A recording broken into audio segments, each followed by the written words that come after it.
fellow entrepreneurs, welcome to my channel. Have you been thinking of starting a business for a while but just can't seem to pull the plug? You might be thinking too much and need a mindset shift. You've come to the right place though. My name is Ting Ting. I'm a serial entrepreneur. I started my first business when I was 16, and 10 years ago I started a very successful media business which is now run by a team of amazing managers, so that I'm able to spend 5 to 8 hours on this business coaching the leaders, and the rest of the time I spend traveling around the world and coach other startup founders. I started this channel to share my experiences in entrepreneurship and leadership and hope I can help someone like you. I get often asked how to start a business. My answer is always, just do it. And people are shocked. And usually they expect something a lot more complicated. The truth is, most of the time, what is really preventing us from starting a business is our own limiting beliefs. We have to change and shift our mindset before we can start a business. And here are 9 things that can help you. 1. Your idea doesn't need to be original. Most businesses are just copycats or slight improvement of some businesses that already existed before, and they do succeed. You don't really need a revolutionary idea to start a business. In fact, if you do, you may want to be careful because there's a lack of proof of concept that your business idea would work.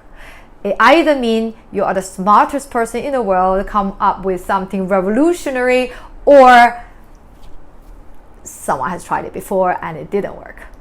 2. You don't need to love the business. Many people started their business so that they can earn a better living, earn passive income, and have a better lifestyle. There's no shame of doing that as well.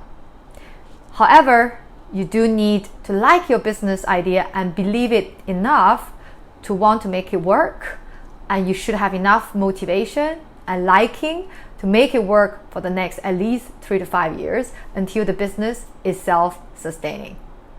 So love helps because it gives you more motivation when time gets hard. Number 3, your first doesn't need to be successful. How many of us end up marrying our first love and live happily ever after? Very, very few. The same thing goes with businesses. Despite all our effort, our first one might fail, maybe our second, third as well. We may have to fail a few times to succeed.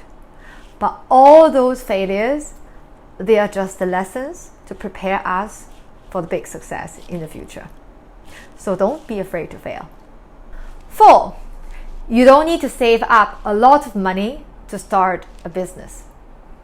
Unless you wanted to buy an airplane to start a chartering business, you usually just need a small capital and maybe a loan.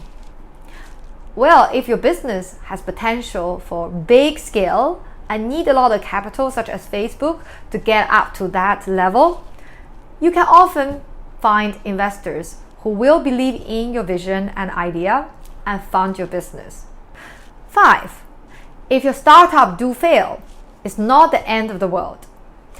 Are you worried that you will become less employable in employers' eyes if you had a startup experience? Don't fret. Most of them will appreciate that as an experience because it allows you to see business from an overall perspective. So what's the worst thing can happen if your startup fails? You go back and get a job. So don't be paralyzed by your own fear of the unknown. 6. You don't need a co-founder to start a business. Do you decide to not take that amazing trip you have been dreamed for ages and stop living your life to the max just because you couldn't find a partner to do it together? If your answer is absolutely no, I would do it myself anyway, then go solo first. Someone amazing might find what you're doing is really interesting and decide to join you later and have an awesome ride together. 7. You don't need to be 100% ready. The truth is, you will never be 100% ready. Do you really need all the colors in the world to start learning how to paint for the first time? 8. You are not too old to start a business. Intel was founded when the founder was in his 40s. Gecko was founded when the founder was in his 50s, and KFC was founded when the founder was in his 60s. In fact, the average age of startup founders is 45. 9. The best time to start is right now. We often tell ourselves, when I have bought my first house, when I feel financially stable, when my kids grow up, then I'll start a business. That day might never come because your life priorities change all the time. So the best time to do it is when you want to do it, which is right now. I hope you liked today's video and learned something today. If you would like to have more videos on entrepreneurship, leadership, and success mindset, do subscribe to my channel below. My name is Ting Ting. I look forward to seeing you next time. Have a lovely day. Bye!